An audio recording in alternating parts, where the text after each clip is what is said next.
All right, everybody good? I'll start with that first. Beautiful Sunday, great crowd, thankful for that. Um, Honestly, I'm just thankful that we won the series because I'm not sure if we hit over 200. I know they probably didn't either. But at the end of the day, we won the series, had a chance to sweep, didn't get it done. I still don't think we're playing close to what we're capable of playing top to bottom.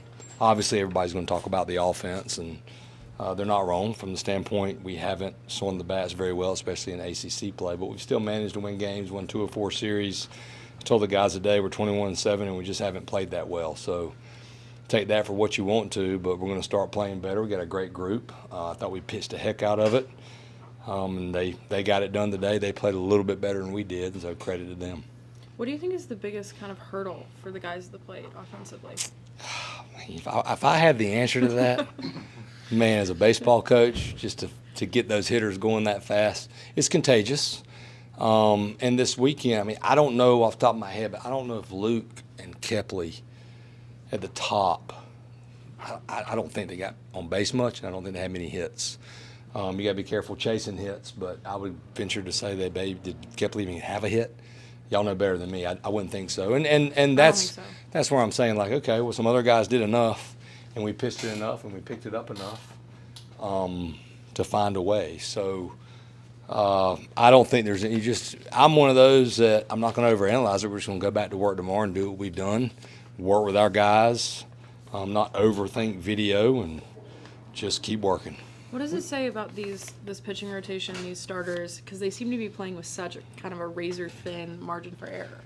Yeah, they're all right with it. We've won games in different ways. I explained to the guys down there, you go back and one of the better teams we beat early on was Kansas State. We won 12-9. So we have found different ways to win. We found different ways to lose. It just seems like when we have lost, we have not scored at all.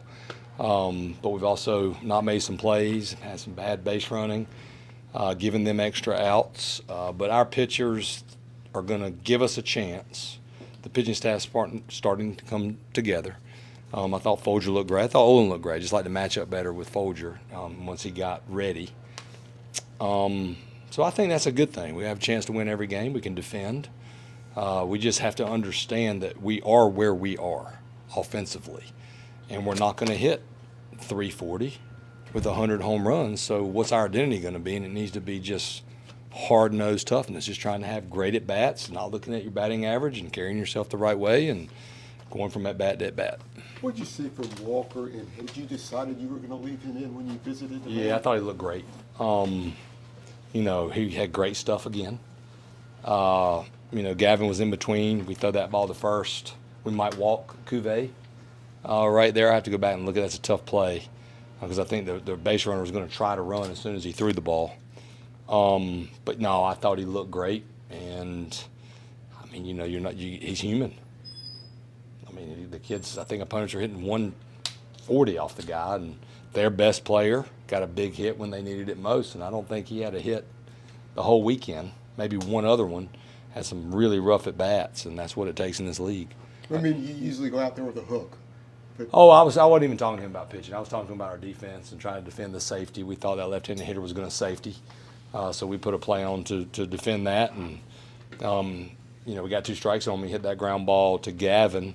We didn't grab any type of out, and that hurt us a little bit. But we'll learn from it and move on. But I was never thinking about taking him out. What do you kind of say to the offense is it an encouraging thing that they only have 4 strikeouts, yet they're not always getting the ball in those gaps? I would definitely say that's encouraging because if you're not getting hits and you're striking out all the time, that's a really bad combination. So really hitting, that's where playing, coaching long enough, people think, I'm just going to rip them. I'm going to hitting's hard. And if anything, guys just start pressing and they start looking at their batting average. So more just saying, hey, guys, like your batting average starts today. And the next day, your batting average starts today.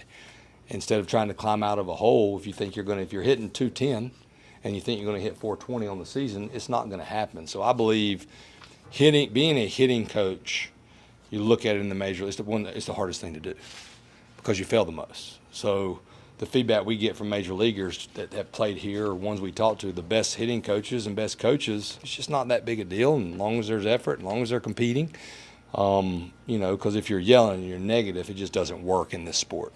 Similarly, you've talked in the past about, coming back from a stellar freshman season to a sophomore year and just kind of replicating that success with Gavin in particular. Mm-hmm. What are you seeing right now with the approach up there? He's struggling. He's definitely he's been pressing, but these guys find out quickly. You get pitched different too when you've been in the league longer. I was a pitching coach a long time. My goal is to figure you out, to find your holes, and there's a difference between hitting in the 4-hole and hitting in the 7-hole, because you're going to be pitched at a higher level there too because of your performance. So really, I think if anything, just dealing with the failure side of it and understanding that, hey, it is what it is, and you can either feel sorry for yourself and pout about it or just get through it. With him, he hasn't been getting the pull side nearly as much as last year. Yeah. What's kind of the key to unlocking that maybe a little bit more? Teams are just throwing him down and away. Exactly what I would do. And until the young man makes the adjustment, that is what happens. So we have to make that adjustment. Because if I'm pitching to Gavin Gallagher, I'm not going in. That's where he wants the ball. So as a hitter, you have to be able to adjust, be able to drive the ball up the middle more, and then still believe in yourself that you can pull the ball and pull mistakes. And that's what he hasn't done. But we'll get him there. How do you go about making an adjustment with a hitter such like that in practice when you're not maybe seeing live arms? You just work in the cages. That's where you learn and get better as a hitter. It always takes the hitter that you're working with to be willing sometimes to make change.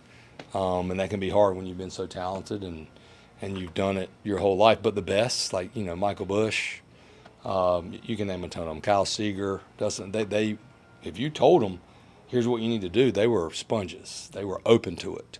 And that's the best trait of great players. They're extremely coachable, and they're open to change. Do you use those examples for younger guys that realistically think they know it all?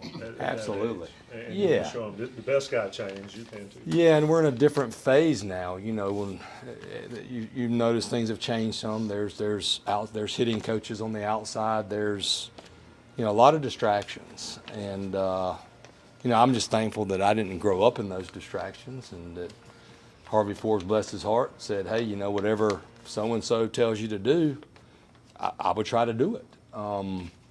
And that's still, though, those are examples you use. Like, that's what makes him good. Michael Jordan, you read about him, unbelievably coachable.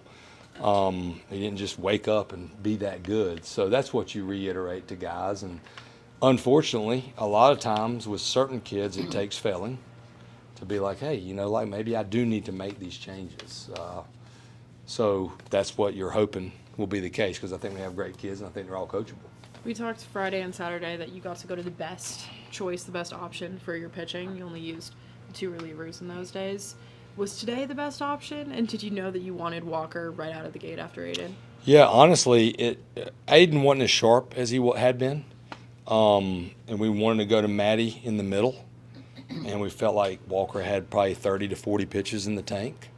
So it worked out pretty good, about like we wanted to, except we'd like Aiden to go a little bit longer and then go to McDuffie in a perfect world 8-9, or just 9, maybe lose Folger, use Olin. But Walker was our best reliever in a high leverage situation, and he showed that.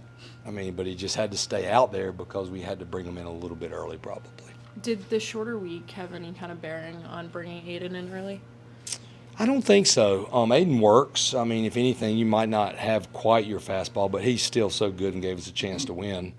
But we went into this game thinking, okay, it played out about like we wanted it to, except for the win-loss, and we didn't score enough runs.